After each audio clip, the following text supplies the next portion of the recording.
Hello, what is up? This is Postdoc Chronicles week number 122. And again, I'm not sure if this is going to be the last for the year. I think we're still going to we're still doing something this week. So most maybe the 123 will be the last. We'll see. But before we talk about it, I'm going to feature a game known as Doom on the Nintendo Switch. And the reason is that Doom Eternal came out on December 8th, 2020, just like a week ago, right? And I've been looking forward to this game because this game is crazy. Even though I didn't finish this game right away, like I was playing it, and then when I got the other another game from Bethesda, which is Wolfenstein 2. Which was also ported by Panic Button on the Nintendo Switch. I actually played that first because the thing is, Doom is not. There's a story, but it's not really story driven. You can like dive into it anytime because the gameplay loop is basically the same. You're like put in like an open arena, like a small arena. There are like tons of demons that you have to eliminate, and the gameplay is basically you have to keep moving.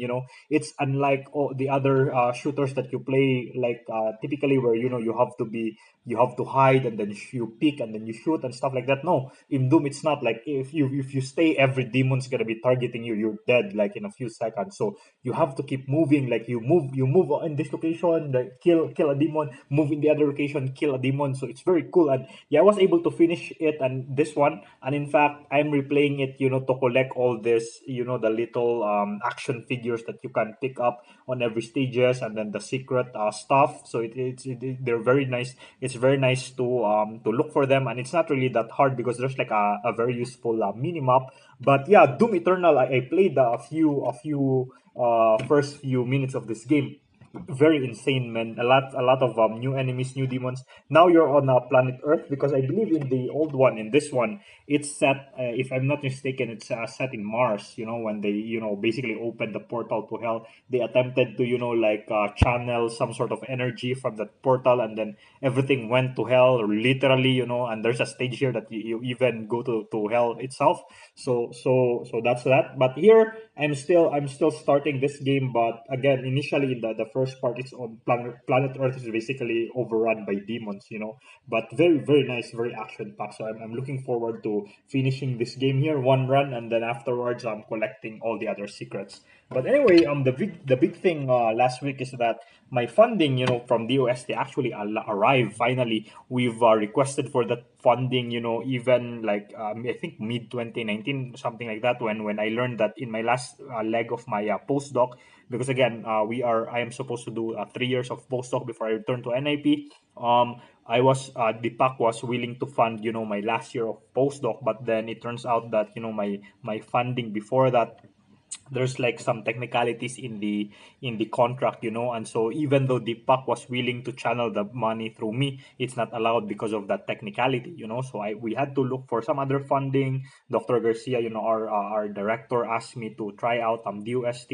We've been rejected twice, in DOST, which is very sad because we really explained that I'm gonna be the first Atlas member that will have our country as part of an affiliation. The moment I pass my qualification exam, we will have an Atlas member that is based on the Philippines. I'll be the first one, but then it was rejected twice in by DOST. And then the funny thing is, in our final appeal, I really wrote there. I gave the link that because the reason is they keep on saying that particle physics is not in their, how do you call this, like their priority area, and then I reason that if it's not in your priority area, then how come a lot of undersecretary and the Philippine embassy, the how do you call this, the head of the embassy in Switzerland, how come they keep on, years after years, they keep on going back to CERN, signing this memorandum of understanding or something like that, and then nothing's happening,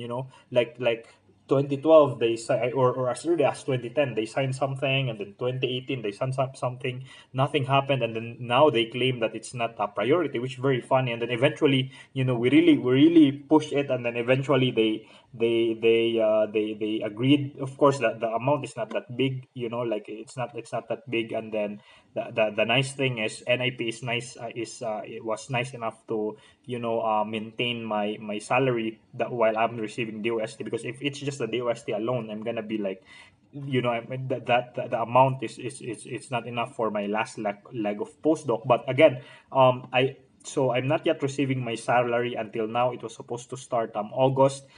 I just received my DOST funding. Again, it was supposed to start from August. So basically, since August until now, I've been living off my savings. Like from the funding that I got in my my previous postdoc grant. So good thing I was able to save some money. So I was living off that saving. But the thing that I could not pay, because again the accommodation in here is really expensive, because I think they're taking off the advantage of the fact that it's known that when foreigners stay outside the campus, it's really dangerous, so it's really advised that you stay in the accommodations within campus. And because of that fact, they can raise the prices as they want. So the accommodation here is like around, if you convert it to Philippine peso, it's between, like, depending on the conversion rates, between 27 to 30K a month, so it's really expensive. And so I couldn't possibly pay it off my savings. Like, my savings not that big, so my savings just enough for my daily expenses, my food, and all these things. And then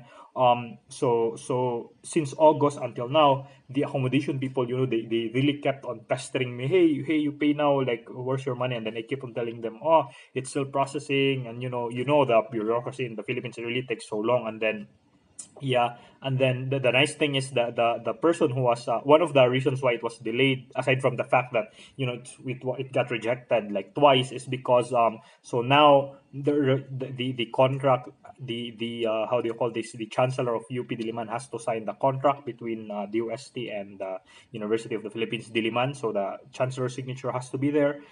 So I have to tell you, until now it's not yet signed. Like, I've been pestering them. It's really hard if you're not there. I don't know why, but like, the bureaucracy in UP Diliman is, if you're not there pestering people, your paper is also not moving, which is very weird. But yeah, I've been pestering them. It's not yet there. So good thing, in one of my emails, explaining to the guys here who was collecting money for the accommodation, I was explaining to them that I'm still waiting for the chancellor to sign.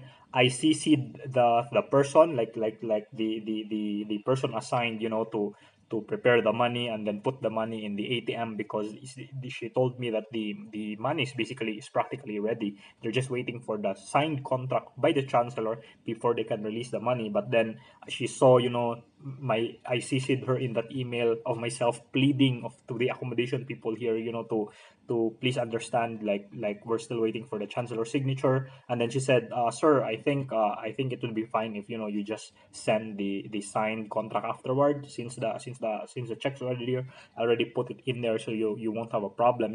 And again, it's already middle of December. Until now, I still don't have I still haven't heard of that a contract to be signed by the chancellor. Obviously that will come out already next year. I'm gonna follow that up to the OST. But good on that person from the OST for releasing my fund, even though the contract with the signature of the chancellor is still not there. But yeah, so now the thing is, so I got the whole money for, like, the last leg of my, like, the last 10 months, counting from August 2020 of my postdoc. So what happens is, since it's the UST, it went into my land bank account, my land bank ATM. Now the problem is, the efficient way to do it is, this huge amount of money, you transfer it one time to my ATM in South Africa. And again, another problem again, with the Philippines, is that land bank going to the bank here, it's very hard. Like I asked them, how do you do it, how do you do that? You have to be, like, present, like, on the land bank. You have to be physically there to do the transfer. And then, like, my I think I can send my fiance, but it's really far and she's really busy.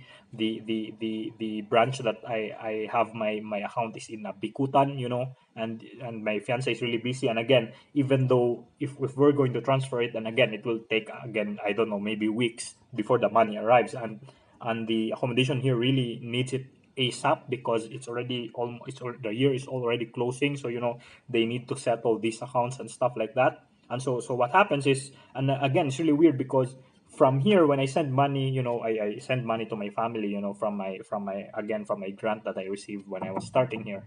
When I send money from the ATM here, to the land bank to the Philippines, it's so smooth, man. You can do it online. I can do it on my phone. It's so smooth. I don't know why our country can do that. I don't know why we can do the reverse, like land bank also. Because land bank already has that I access that online stuff on the app or on the web. How come I can't do it online, and then here from here to the Philippines I can do it? It's very weird. So now what happens is I'm I have so I brought with me my debit card, of the land bank ATM. What happens is now I'm paying the accommodation every day. So that's like August, September, October, November, December. It's basically 5 months. I'm paying them every day. I tried to pay the whole thing, but again, it's not allowed because of your the debit land bank debit has like a daily limit. So I tried like 2 months. It's not allowed. So the maximum that I can pay is 1 month accommodation per day. So I've been doing that, since late last week. I've been going to school and then paying once a day. But then I look at the charge, and I'm like basically losing like around 2,000 pesos per day for the next 5 days that I'm doing that every day. So basically I'm losing 10,000 pesos, which is really sad. And again, I can't really do anything. Again, like I said, the most efficient way to do it would be to send the bulk amount of money here. But the problem with that is it will introduce more delays. The people here in the accommodation really want their money now, and it's really sad, that I'm losing 10,000. It's beyond my control. So what I'm gonna do is, hopefully, when all is said and done, and then I'm gonna send the OST the accounting or stuff like that of the things that I spent here. I'm gonna tell them that, hey, the money got delayed, and then I got charged due to circumstances that are beyond my control. So hopefully, I don't know, they reimburse me for that, because again, it's really, I can, again, transfer the whole money from land bank to FNB. Like, I can make my fiance do it, represent myself on my account. But then again, we're gonna have to wait for weeks, and the people here, they really want the payment now. So again, that's what I'm doing. I think I'm gonna pay, the last will be to no, no, not tomorrow. The last two, tomorrow is Thursday, and then Friday will be the last 2 days that I'll be paying. In those last 2 days, the charge I'll be losing 4,000 pesos again, because of the fact that when every time you transfer money, or every time you pay with a Philippine account in South Africa, you get charged. There's like a charge, and then again, the bank here, the charge is really, really huge. And the charge would have been less if I can do it in bulk, if my money was transferred in bulk. And again, I couldn't do that because people already want their money ASAP. And I couldn't pay in one payment in bulk, also because of the daily limit of my ATM. So it's basically beyond my control. But hopefully, the of course, the my accommodation for January onwards. So the remaining money that we have, I'm gonna transfer it the bulk here, so that I won't be losing again the 2,000 per transaction that I did, that I've been doing now. But yeah, anyway, that's the situation. For the postdoc itself, let me see. The MUED, I'm not sure if we can how do you say this, we can submit it. Our goal was before Christmas, but some of my collaborators are also like having holidays before a certain date before we can even meet for the finalization. And also, we still need to add some more data points for our matching scan, to make our argument stronger, that the matching portion of the scan has a smaller uncertainty compared to the power versus wimpy without the matching. So I don't think, yeah, we'll be able to send it before Christmas. So hopefully, again, the next goal will be hopefully early January. And also for the PMSSM scan, the last meeting is supposed to be this Friday is already postponed for January, as well as the qualification task, is also postponed on January. So uh on during the holiday break, I'll be focusing on the finishing touches of our MUED paper. And then number two, one of the descriptions of my QT task is, to prepare a note, QT note of the it's gonna become like an internal note to Atlas of the things that I've done so far in my qualification task. So basically, the moment you're done with your qualification task, you need to like prepare a note, like some sort of draft or a paper of what you've done, stuff like that. So I haven't actually started that yet. So I'm gonna make a draft of that during the holiday break, and then hopefully Giancarlo told me hopefully let's aim for another update presentation towards middle of January, like I don't know, maybe during the first meeting of the once the general infrastructures, the PMG basically will call for their first meeting in January 2020. But anyway, yeah, this has been Postdoc Chronicles week 122. And again, I'm so excited to play as well Doom Eternal. But this has been Postdoc Chronicles week number 122. I'll see you next time. Thanks for watching and bye bye.